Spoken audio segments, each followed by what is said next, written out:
visualizar que no solamente los productos forestales no maderables son productos derivados de los ambientes silvestres, ¿no? Sino que hay un componente continuo, digamos, de entornos que también son importantes, sobre todo aquellos que son intervenidos de manera en diversos grados de humana, y que son también unos espacios que deben conservarse, ¿no? Entonces, muchos de esto, lo que hicimos es tratar de hacer una revisión del manejo de los productos forestales no maderables en los sistemas agroforestales que están clasificados de acuerdo a la propuesta de la Red SAM, ¿no? Bueno, este es el contenido, ¿no? ¿Qué son los SAF, ¿no? Los sistemas agroforestales, los productos forestales, cuáles son los beneficios desde el punto de vista ecosistémico, desde el punto de vista de la provisión, cómo están clasificados, qué hicimos para obtener la información, los resultados y las conclusiones y las perspectivas, ¿no? Bueno, los sistemas agroforestales, como yo creo que ustedes ya lo han visto en diversas ponencias, pues son esos espacios de diversidad silvestre o forestal, ¿no? En donde coexisten elementos arbóreos o de diversa índole con cultivos y animales domésticos, ¿no? De manera integral. La siguiente. Bueno, los beneficios, pues fundamentalmente son beneficios que son económicos, beneficios ecológicos y sociales, ¿no? Son sistemas que están altamente integrados, no solamente con el entorno natural, sino con las economías locales. Proporcionan muchísimos servicios ecosistémicos, digamos, captura de carbono, atracción de agua, conservación del suelo, pero también ahí constituyen sobre todo parte de leña, ¿no? Donde se proveen de leña y de otros productos que son importantes para las comunidades. ¿Cómo se clasifican? Bueno, pues hay propuestas de diversos autores, pero fundamentalmente se clasifican como en terrazas, campos elevados y milpas, ¿no? Donde se conserva pues, la mayoría de un montón de cultivos, sobre todo maíz y frijol, calabaza, esta triada que legó Mesoamérica al mundo, pero también una gran cantidad de quelites nativos y de especies frutales, sobre todo. Otros importantes son los huertos familiares, ¿no? Que son súper importantes sobre todo para la autosuficiencia alimentaria. Y lo que se ha considerado como los agrobosques, ¿no? Que son importantes para la producción de muchísimos cultivos, sobre todo también nativos exóticos como el café, la canela, la vainilla, la piña, el cacao, que son importantes para la obtención de ingresos y que tienen diversas repercusiones tanto a nivel local, regional e incluso global, ¿no? Y que es un poco menos estudiado, pero que también ha estado emergiendo, digamos, como uno de los sistemas agrositopastoriles en donde se combinan pues, el componente animal, el componente vegetal. Muchos de ellos son de origen colonial, pero también algunos que son de orígenes recientes en donde se han presentado innovaciones, digamos, para la introducción de diversas especies, ¿no? Bueno, entonces ese es un poco el cruce que queremos hacer, ¿no? Los no maderables y los sistemas agroforestales, porque este componente, digamos, transformado a lo largo del tiempo, ¿cómo se ha reflejado en las provisiones, ¿no? No hay una revisión en donde nos diga cuáles son estos componentes, dónde se encuentran, qué regiones, etcétera, ¿no? Entonces, aquí es un poco la idea de esta ponencia, pues analizar y responder esta pregunta, ¿no? ¿Qué diversidad de no maderables se manejan en los sistemas agroforestales de México? El método que usamos fue fundamentalmente analizar con el sistema de información de los no maderables que está en la página de la red y también analizar la base de datos de la red SAM, que fundamentalmente es una red que se ha concentrado más en lo que se llaman los agrobosques, pero también otras fuentes de información, ¿no? Entonces aquí una revisión muy general es que encontramos 161 especies. Bueno, tenemos más o menos como unos 1100 registros.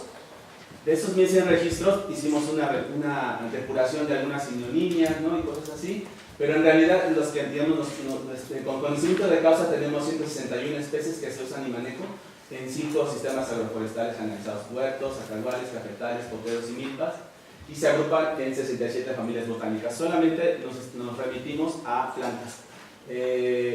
Con todo lo que vimos ahorita, por ejemplo, con lo que hizo Joshua o con los compañeros que hacen endozoología, pues faltaría mucha esa parte también del componente animal, ¿no? 90% de ellos son nativas, pero también hay un componente importante, sobre todo de introducidas, que les digo que son sumamente importantes para analizar a nivel de comercialización, ¿no? Y tenemos un 13% de especies que son endémicas, acotadas a nivel local o regional. Bueno, digamos que por el número de especies, los huertos ocupan, digamos, la mayor importancia en cuanto a provisión de especies, ¿no? 124 más o menos, 72 son nativas, 8 endémicas, 28% introducidas. Aquí las familias fabáceas, teráceas, rutáceas son las que más aportan hacia las especies de productos forestales no maderables, ¿no? Y la vegetación, pues generalmente está acotado, como los cafetales, a las selvas perennifolias, a los bosques mesófilos y en menor grado a las selvas bajas y a otros entornos, ¿no? En cuanto al manejo, pues muchos se cultivan, ¿no?, de manera ocasional, u otros de manera mucho más intensiva, ¿no? La recolección también es una parte importante, y luego el fomento, la tolerancia y la protección, ¿no? Y en cuanto a los grupos culturales en donde más se ha trabajado, sobre todo en huertos, pues son los mayas, los tenes, los otziles, los neñus, los nahuas y los quipapús. Y en cuanto a los estados, pues Puebla tiene mucho más registros, seguido de San Luis Potosí, Chiapas y otros estados, ¿no? El otro es los acahuales, digamos, todos estos sistemas de cultivo de descanso largo, como se les llama también, ¿no? Hay 58 especies más o menos, todas ellas nativas, un 17% de ellas son endémicas. Ahí resalta la familia, las orquídeas, las arecáceas, ¿no?, las piperáceas, etc., ¿no? El bosque mesófilo de montañas, donde más se aporta para esto, seguido de la selva perennifolia, y generalmente son especies que se recolectan, se fomentan y se toleran, ¿no? Sin embargo, no hay mucha información acerca de los grupos culturales que hacen uso de esta provisión, sobre todo de algunas de estas especies, ¿no? Después siguen los cafetales. Bueno, aquí hay 46 especies, más o menos el 92% son nativas, un 17% son endémicas y un porcentaje más reducido todavía son introducidas. Aquí resaltan las orquídeas, las piperáceas, las arecáceas y las lauráceas, ¿no? Básicamente este tipo de vegetación o este sistema agroforestal está acotado a los bosques mesófilos de montañas, en menor medida a la selva perennifolia y a otros más, ¿no? El manejo, pues 20 son especies silvestres que se recolectan, o un porcentaje menor, digamos, se fomenta, se cultiva, etc., ¿no? Y entre los grupos culturales pues son náhuatl, ¿no?, fundamentalmente estos trabajos que se han hecho en la Sierra Norte de Puebla, en esta zona. Pero también hay en Chiapas, por ejemplo, y en San Luis Potosí. Y los estados que resaltan pues son Puebla, Chiapas y Hidalgo. Y finalmente los potreros, bueno, también hay menor cantidad de especies, sobre todo 24, 96 son nativas, 12% de ellas son endémicas y un 4% son introducidas, ¿no? Destacan las familias fabáceas, terácea y morácea, y particularmente en los estados como Morelos, ¿no?, particularmente la selva baja caducifolia, pero también en Puebla y Veracruz el bosque mesófilo, ¿no? Hay especies que se recolectan, ¿no?, que son fomentadas y toleradas a lo largo de tiempo, pero también aquí nos topamos con que hay muy poca información acerca de los grupos culturales que están haciendo estas extracciones en estos sistemas agroforestales, ¿no? Y en milpas, pues bueno, es 20 especies hemos consignado, ¿no?, que son promocionadas, protegidas en estos sistemas, ¿no? 90% de ellas son nativas, un 5% de ellas son endémicas y un 10% son introducidas, ¿no? Destacan algunas de las que están aquí, ¿no?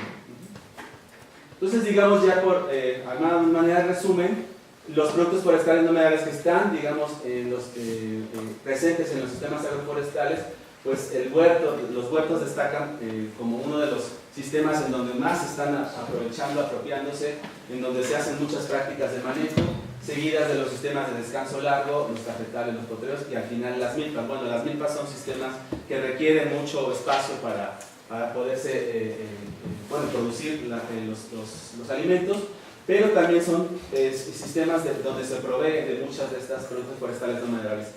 Quizás aquí la cuestión es que las bases de datos que nosotros tenemos están mucho más acotadas, digamos, hacia ciertos elementos, lo cual nos haría posteriores investigaciones, tendríamos que hacer un esfuerzo pues por tener un esfuerzo más interesante acerca de delimitar mucho más los sistemas agroforestales, tratar de establecer, digamos, el criterio de manejo, ¿no?, como tal, porque en muchas de las investigaciones no se encuentra esta información disponible, sino que simplemente se encontraban en algunos muestreos o se refiere por medio de las entrevistas, pero esto nos ayudaría a que visualicemos también esos sistemas como un aporte, no solamente como en lo silvestre, en donde haya una matriz, digamos, que se permee, la matriz de los bosques hacia los sistemas mucho más transformados por los seres humanos para conservar también muchos de estos espacios, ¿no?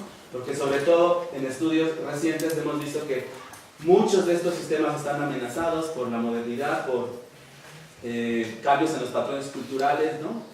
La inversión en las actividades productivas, en donde básicamente la gente ahora ya migra a las ciudades, en donde tenemos el 80% de las poblaciones asentadas en las ciudades y el 20% en el campo, cuando hace 60, 70 años exactamente al revés.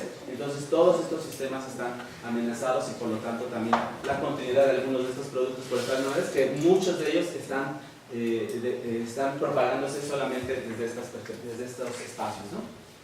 Y bueno, en fin, pues necesitamos digamos, a manera de conclusión, las perspectivas, pues de alinear las líneas de investigación estratégicas para el estudio de las maderas y los árboles, de diferentes redes de intercambios y de redes de investigación con otras aproximaciones, ¿no?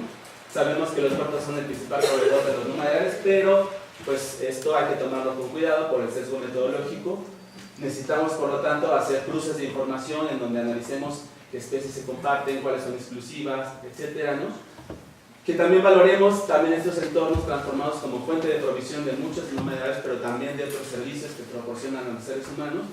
Y un poco también quitarnos esta idea de que el antropoceno per se es síntoma de destrucción, ¿no? O sea, los humanos también somos facilitadores y podemos estar guiando procesos en donde no solamente se puede aprovechar, sino se puede conservar, se puede restaurar y se puede ordenar las actividades que hacen en torno a estos espacios, pero también a los espacios silvestres.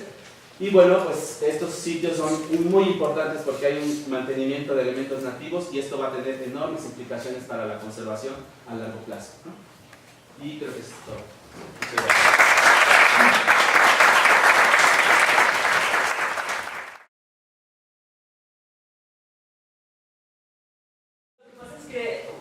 Los sistemas agroforestales, digamos que tienen muchos retos y son súper interesantes. Uno de ellos es la normatividad en general divide lo agrícola de lo forestal, ¿no? Entonces, este acahual desde tal edad ya es forestal, este acahual es más chiquito, entonces es agrícola, ¿no? Entonces, creo que uno de los elementos donde podemos y deberíamos incidir es como realmente ser capaces de transmitir esta diversidad, heterogeneidad y complejidad en las estrategias de manejo de los territorios, y pues también para que, o sea, no solamente, en muchos sentidos es importante, pero también como en ese plano donde hay una división dicotómica, ¿no? Claro. Bueno, nada más que como comentario, sé que igual como mencionó que no estaban incluyendo la cuestión de, o sea, que solo se dedicaron a plantas, pero no sé, yo que estoy muy interesada y trabajando con la cuestión de las abejas, ¿no? La infraestructura, pues está bien un sistema que nosotros se inserta muy bonito, ¿no? En esto del agroforestal, que finalmente ayudan a los procesos de polinización de muchas de las plantas con interés tanto agrícola como de conservación de vegetación nativa sin aprovechamiento, y además pues se inserta en esta cuestión también de una obtención de algo, ¿no? Entonces creo que si se quiere también como permitir esta cuestión de que sean espacios que no no dividas, hay lo agrícola aquí, lo forestal aquí, la conservación aquí, digo, incluso aquí las abejas, y seguramente debe de haber otros muchos más los hongos, ¿no? También. Bueno, a mí se me hace muy interesante el enfoque como lo estás haciendo. O sea, el trabajar con no maderables implica una complejidad muy fuerte, porque desde las propias definiciones de que es un no maderable ya estamos ahí cambiando la complejidad. Si es en animales o no, si es de una vegetación manipulada por el hombre o meramente silvestre. Entonces, yo creo que es un primer comienzo que se me hace muy interesante, en que no nos encapsulemos a una sola cosa, sino que estos productos van a estar derivándose de varios ambientes. y hay varias escalas y por varias gentes, o sea, el nivel cultural también aquí es importante, o sea, si es a nivel de escala local o a nivel ya industrializado, ¿verdad? Entonces, es bien complejo el abordar ese tipo de recursos y me parece muy atractiva pues, la forma que lo estamos tratando de abordar. Gracias. Gracias. Maestra. Creo que es muy buen ejercicio este que han hecho y me parece muy útil para ver los huecos que hay en los estudios, pero creo que también sería muy importante que otra red como la red CIAL se incluyera en este ejercicio porque daría otro tipo de información. Entonces podrían ver ya la parte global, inclusive con la comercialización de sistemas agroalimentarios. Ojalá pudiéramos hacer un simposio con la red CIAL para poder computar esto. Bueno, ya lo tenemos, ¿verdad? No, bueno, no, sí, Lali López propuso un simposio exactamente, con este pretexto exactamente, con esta ponencia fue el pretexto, con los compañeros de la Red CIAL, ¿no? Que va a ser, estamos pensando si sea en agosto o sea en septiembre, conjuntar, digamos, ¿no? Las compañías de la Red de Patrimonio Cultural, los de la Red SAP, los de la Red CIAL y nosotros, pues tratando de hacer este ejercicio, ¿no? Los cruces en los que podemos tener como la convergencia, ¿no? Sobre todo pensar en nuevas definiciones tal vez acerca de esto, cuál es la frontera entre una cosa y otra que son muy difusas, ¿no? Y entonces eso nos va a ayudar sobre todo, como usted dice, a poner un poco más el foco, ¿no? de algunos recursos que son muy importantes y que de manera mucho más integral, ¿no? De manera aislada, ¿no? Entonces, sí, lo vamos a considerar. Muchas gracias. Una cosa que también tenemos que tomar en cuenta es cómo la gente del campo ve estas clasificaciones, porque técnicamente es para las autoridades y la academia, ¿no? Que está poniendo que es aprobable y cosas así. Pero el que hemos encontrado en los otros proyectos, Francisco Paramar, pues ellos no definen sus zonas así. Y para ellos la zona más importante que usan más frecuentemente es el ecotono entre la venta y bosque. Porque ellos tienen parcelas muy chiquitas y todo eso, pero cuando ellos hablan de llevar sus animales domésticos, que es muy importante, ellos hablan de la importancia de varios tipos de arbustos y hierbas en el margen del bosque que ellos utilizan para fertilizar sus tierras, ¿no? Y muchas plantas medicinales y todo eso está en su mayor abundancia en el ecotono y no dentro del bosque ni dentro de la misma, ¿no? Entonces, este tipo de manejo del paisaje creo que es importante y es algo que pues, tenemos que atender para reflejar nuestras recomendaciones que vamos a hacer así de conservación y manejo en las comunidades rurales, ¿no? Sí, justo esto más o menos no lo hemos considerado, pero agradecemos la sugerencia, porque efectivamente, ¿no? O sea, partimos de categorías académicas, digamos, ¿no? O categorías que ya estaban establecidas, pero que como hemos visto a lo largo de estas ponencias y este congreso, pues a veces las categorías mismas que nosotros manejamos no son las de las personas, y que eso implica no solamente es que no sean iguales, sino que conceptualmente están reflejando otras situaciones, ¿no? Que hay que considerarlo, ¿no?